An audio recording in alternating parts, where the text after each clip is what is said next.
بسم الله الرحمن الرحيم. الحمد لله والصلاة والسلام على رسول الله صلى الله تعالى عليه وسلم. ربنا أرنا الحق حقا وارزقنا اتباعه، وأرنا الباطل باطلا وارزقنا اجتنابه. ربنا آتنا في الدنيا حسنة وفي الآخرة حسنة وقنا عذاب النار. إما داراني برز وخوشويس داوم اللذاتي باشي پروردگار، دڵ ئاوەدان و ڕۆح ئاوەدان و ماڵ ئاوەدانمان بکات. خۆی بۆ خاتی ناوە جوانەکانی خۆت ئێمە لە سێهەم ڕۆژی مانگی ڕەمەضانان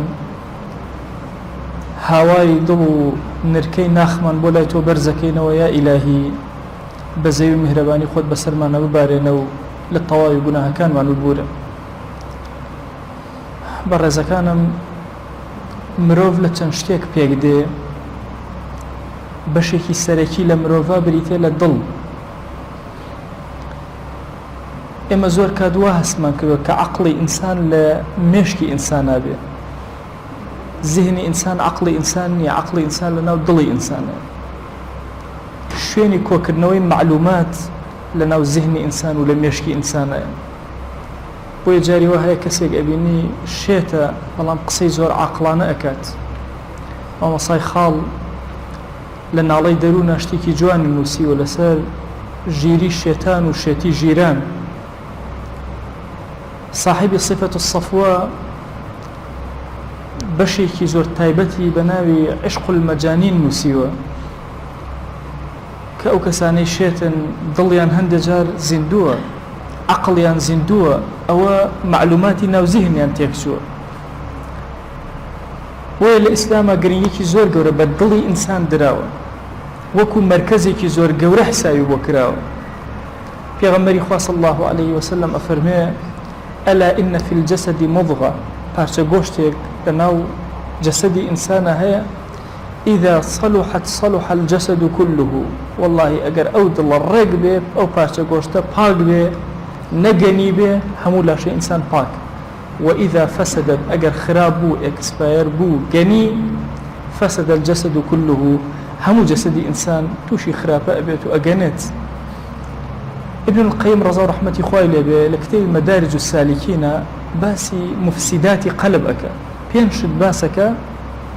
أفرمي أم بينشتيك الضلي إنسان أجنين وايلي أكن فاسدي أكن بكلكي أكن. دڵی ئینسان هەندێک جار کە ئەکەوێتە ڕێبەرە و خوا بڕوا، وەکو ئیبن تەیمیە ئەفەرمێ لە هەندێک عاریفە گەورەکانم بیستووە و توانە واللهی ئەگەر لێرە دڵ نەچێتە بەهەشت لە ئاخیرەتە جەستە ناچێتە بەهەشت. ئەبێت دڵ لێرە تەواو خوای ناسی بێ. ئەو دڵی کە خوای ناسی ئیتر نور ئەداتەوە، پرشنگ بۆ دەوروبەری ئەداتەوە. هەرچی باسی دڵکەین زۆر گەورەیە. ئەوەی کە زۆر مەبەستمە باسی مفسیداتەکان بکەین بۆ ئەوی مفسیداتەکان ئاشکران بە ئاسانی ئەتوانین کۆنتڕۆڵیکەین. ئیمامی غەزالی ئەفەرمێ ئەگەتان لێبێت دڵتان جێگەی شیاطینی تیا نەبێتەوە. ئەڵێ واللهی ئەگەر جێی شیاطینە تیا کردەوە ئەوەندە ئامالی خراپە تێ کرد، ئەڵێ ئەو کاتە کە ذیکری خوا ئەکەی تۆزێک شیاطین دوورەکەونەوە بەڵام جێگەیان هەیە یەنەوە ناو جێگەکەی خۆیان. ئەڵێ بەڵام ئەگەر جێگەی شیاطینی تیا نەبوو یەک جار وتە یا الله، یەک جار وتە سبحان الله، جارێ وتە الحمد لله، بە هیچ شێوازە شیاطین نزیکی ئەو دڵە ناکەونەوە. مفسیداتەکان چین؟ کامانن کە دڵی ئینسان ئەگەنێن و بێکەڵشی ئەکەن. یەکەمین دانیان بریتە لە کەثرەت المخالەطە، ئەوەیە ئینسان زۆر تێکەڵی بکە. عولەمایانی پێشوو، ئەولیای پێشوو قەت زۆر تێکەڵاوی خەڵکیان نەکردو. هەموو کاتەکان خەڵکە سرف نەکردووە، زۆرێک لە کاتەکان لەگەڵ خۆیان نەبوون، بڕێ لەگەڵ خەڵکا بوو. ئەم زەمانەی ئێمە زەمانێکی عەکسە.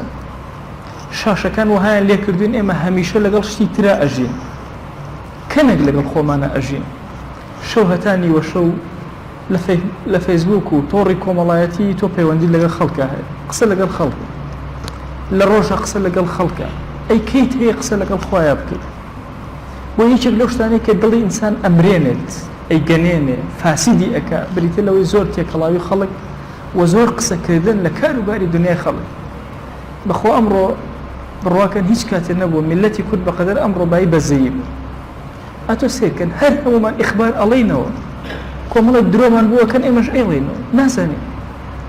ڕۆژی ئەڵێن هەڵبژاردن زۆر باشە ئەڵێن باشە ئەڵێن زۆر خراپە ئەڵێن خراپ وای لێکردو ئێمە تەوجیهی ئەم ئالەتە ناکەین بڕواکەن ئێمە چۆن ئینسانێکی ئالی ئەژی ئیعازی ئەدرێتی و ئەمیشەوە خەریکە ئێمە ئەومان لێ شاشەکانی ئازمان نەدەن ئێمە قسەی ئازەکان نەکەینەوە کورە جاران مەجالیسەکانی ئێمە پڕ بوو لە سەڵەوات پڕ بوو لە ذیکری خوا خەڵک دائەنیش یادی خوای ئەکردەوە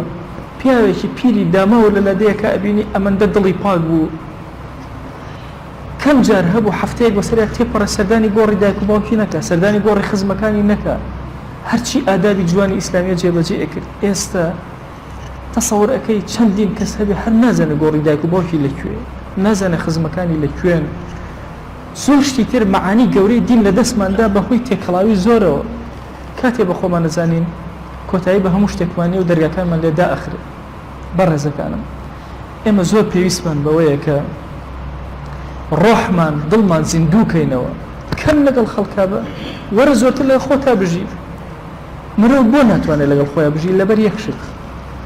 چونکە زۆر گوناهبار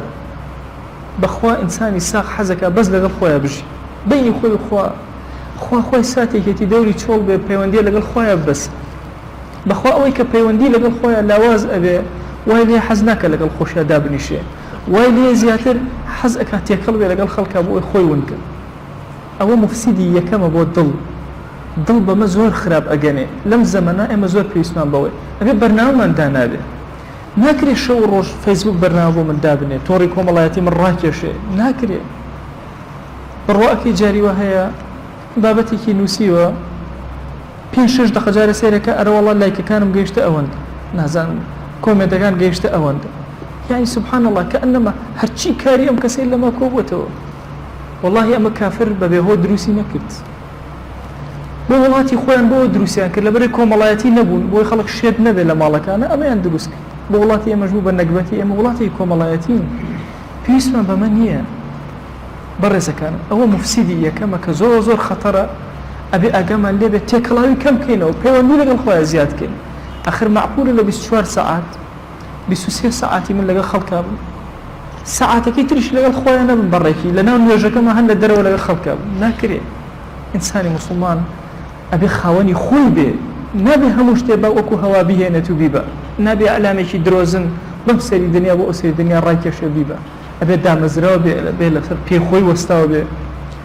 ئەوە مفسیدی یەکەمە مفسیدی دووەم بریتێ لە تەمەنی ئەوەی ئینسان بچێتە ناو دەریای ئاواتەکانەوە هیواکانەوە بەردەوام هیوای دوور و درێژ بخوازێ بەخوا خەیاڵ ئێمە کوشتووە خەیاڵی چیش خەیاڵێکی دینی نا خەیاڵی هەموو دنیاوی هاتۆ سیرکەن لە ناو نوێژەکەشتا تۆ خەیاڵ هەر لە دنیایە حەیات هەر هەمووی لەگەڵ دنیایە بەڕێزەکانم ئێمە زۆر گرنگە ئاگامان لە خەیاڵەکەمان بێ واللهی ئەبێ ئینسانی ئیماندار ڕۆح و دڵ و ذهن و فکر و هەر هەمووی لە پێناوی دینە سەرف بکات خەیاڵی لە پێناو دینا بێ ئەم فەرمایشتەی پێغەمبەرگیان صلی الله عليه وسلم ئەفەرمێ ئەگەر کەسێک مسلمانێکی بینی مسلمانێکی خوانا سێری کرد ئەبەخشێ بە ماڵەکەی تی ئای خۆزگە خوای گیان منش وەکو ئەم مسلمانە هەم بووایە تەقوای تۆم پێجێبەجێ کردایە حاجەتی خەڵکم پێجێبەجێ بکردایە مافەکەی زەکاتەکەیم لێ دەرکردایە هەر کەس خزم و دۆستم بوو بەسرم کردایەتەوە هاوکاریم کردایە ئەفەرمێ سبحان الله ئەم کەس ئەم تەمەنیەکە لە دڵیا هەیەتی وەکو ئەو ئەجری بۆ ئەنووسری تەمەنی خراپ بووە تەسەوڕ نەکەی گوناهمان لەسەر نانووسرێ ئەمە فکرەیەکی زۆر خەتەر لە کوردستانە دروست بووە پێمان وایە خەیاڵی خراپ گوناهمان لەسەر نانووسرێ ئیمامی غەزالی ئەفەرمێ خەیاڵی خراپ ئەگەر ئیرادە لە دڵا لەگەڵ یا بوو یەکسەر بە خراپە ئەنووسرێ ئەگەر ئیرادەی خراپ لە دڵا بوو لەگەڵ یا بە خراپە لەسەر ئەنووسرێ واتە ئەگەر خەیاڵت کرد و عەزمت هەبوو ئەو گوناهەکەی ڕێک گوناهەکە لەسەر ئەنووسرێ وهانیە بڵێ وەڵا گوناهەکەم لەسەر نانووسرێ گوناهێک لەسەر ئەنووسرێ چونکە عەزم هەرچی کردەوە ئینسانە بە عەزمە عەزمی چاک خێرت بۆ ئەنووسرێ عەزمی خراپت بۆ ئەنووسرێ فەرموو کەسێک نوێژێکی جوان لێرە جێبەجێ ئەکا عەزمی دڵی خراپ نیەتی خراپ ئایا ئەجری دەستگیرە بێ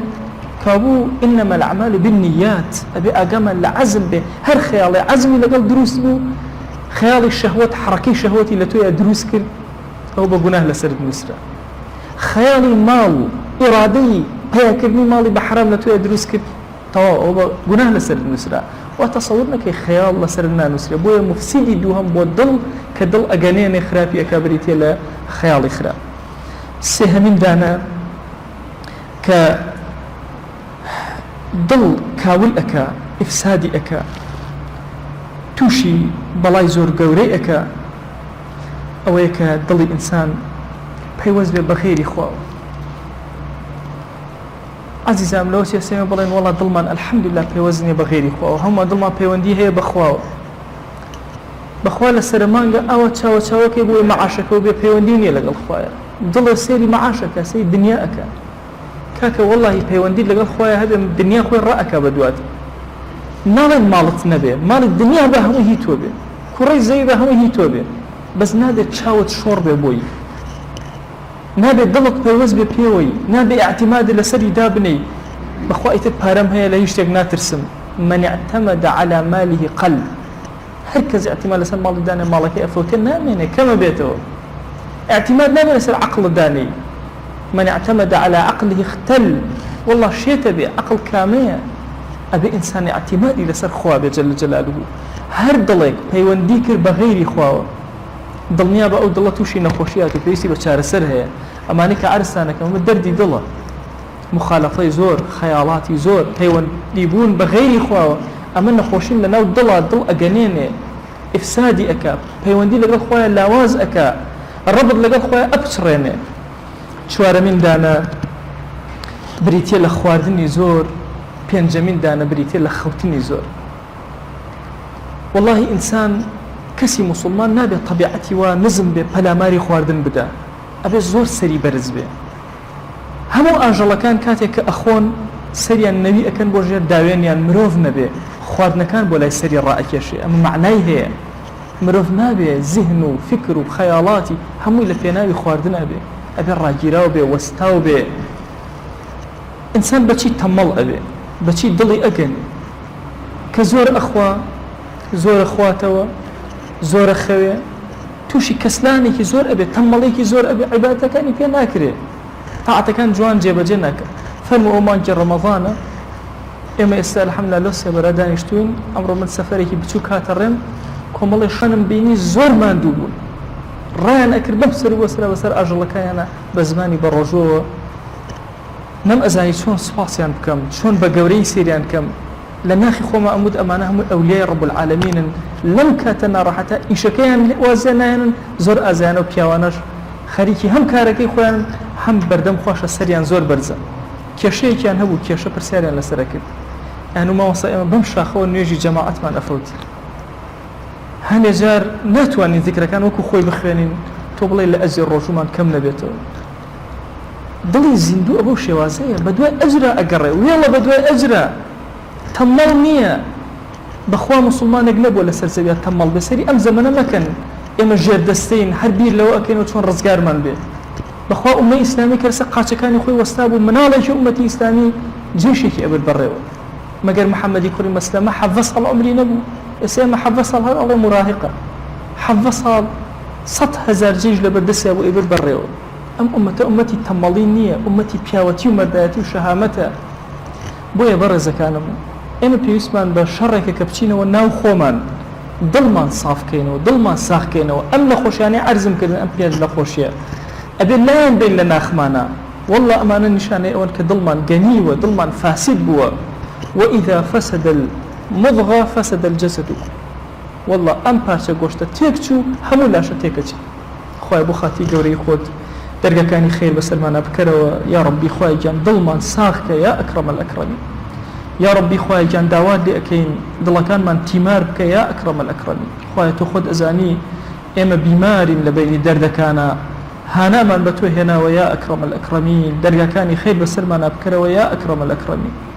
خوای گیان بەزەی خۆت بەسەرمانە ببارێنە عاقبەتمان پڕ خێرکە خوای ڕۆژەکانمان لێ قبول کە نوێژەکانمان لێ قبول کە تاعەتەکانمان لێ قبول کە ذیکر و ئەورادمان لێ قبول کە یا ربی خوای جان بەزەی خۆت بەسەرمانە ببارێنە بەرەکەتی خۆت بەسەرمانە ببارێنە یا رب العالمین خوای جان تۆ خۆت ئەزانی ئێمە بە زمانی بە ڕۆژەوە دەستمان بۆ لای تۆ بەرزکەوێتەوە هانامان بە ماڵی تۆ هێناوە یا ربی خوای جان ئارامی بخەرە دڵمانەوە ئارامی بخەرە ڕۆحمانەوە یا ربی خوای جان فکرمان ئازاد کە دڵمان ئازاد کە یا ئەکرەم الئەکرەمین خوای جان داوان لێ ئەکەین کافرانی گەورە تەختیتی زۆر گەورە دانێن بۆ ئێمە خوای جان بەهانای ئەم ئومەتەوە وەرە بمان خرەوە سەر قاچەکانی خۆمان عدالەتی تۆ ئیلاهی پەروەردگارە بۆمان بگێڕەوە خوای پەنامان بدە لە درۆی عەلام یا ربی خوای پەنامان بدە لە درۆی عەلام یا ربی خوای داوان لێ ئەکەین بە ناوی جوانت بە صیفەتی بەرزت بە ئیسمی عەظەمت بەرەکاتی ئاسمان و زەوی بەسەرمانە ببارێنە خوای بەرەکات بەسەر وەقتمانە ببارێنە بەسەر ماڵەکانمانە ببارێنە بەسەر مناڵەکانمانە ببارێنە بەسەر شار و وڵات و نیشتیمانمانە ببارێنە یا ربی خوای هیدایەتی گەنجەکانمان بدە عاقبەتی پیرەکانمان بەخێر بگێڕە سەرفرازی دنیا و ئاخرەتمان کە یا ربی خوای ئەو کەسانەی لەم مانگە پیرۆزە هیدایەتت داون هیدایەتیان زیاتر کە ئەوانەی خوای گیان لە دەرەوەی مزگەوتن هیدایەتت نەداون خوای هیدایەتیان بدە پەلکێشی مزگەوتەکانیان کە یا ربی خوای جان ئارامی بخەرە ناو مزگەوتەکانمانەوە خوای جان حیزبێنە و دووبەرەکی لەناو ئەم میلەتەی ئێمە مەهێڵە دەستی کافران بشکێنە سەریان شۆڕکە زەلیلیان کە یا ئەکرەم الئەکرەمین